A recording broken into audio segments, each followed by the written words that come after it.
Welcome back naman, no? So meron naman tayong panibagong nabili dito guys sa shop ko guys.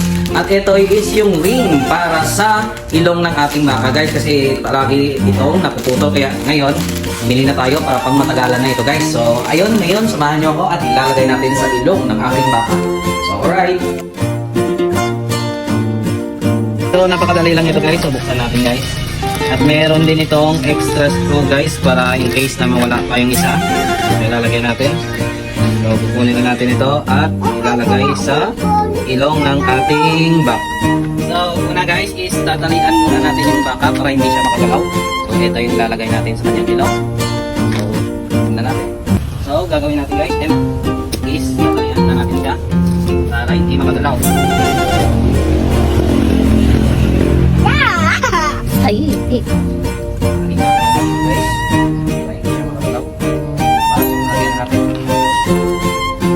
Ito na guys, oh. Lagyan na natin sa dito.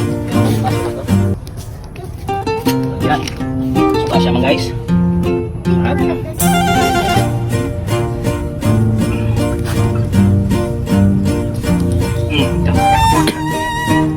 yan guys, nakabit na natin. So lalagyan natin ang screw para hindi matangkad.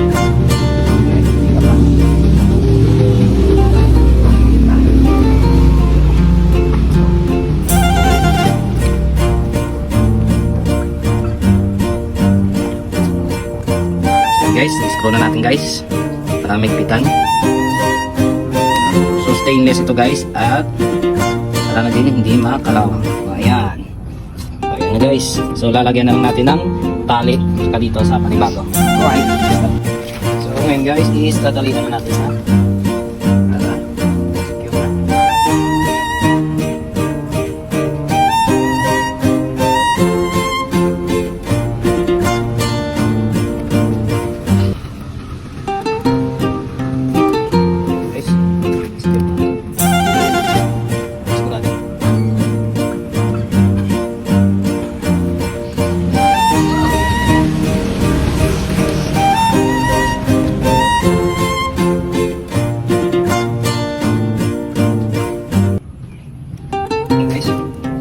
ayan, papalitan na natin yung kanyang tali. Alright.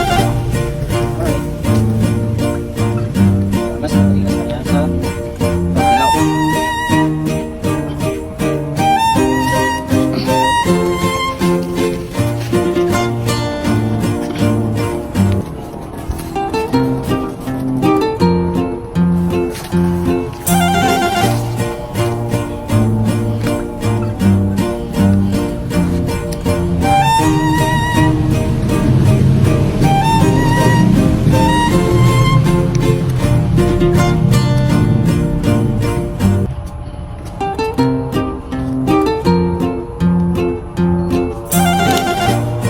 So ayan na guys, so ano pang ginagawa nyo, i-check out nyo na yan.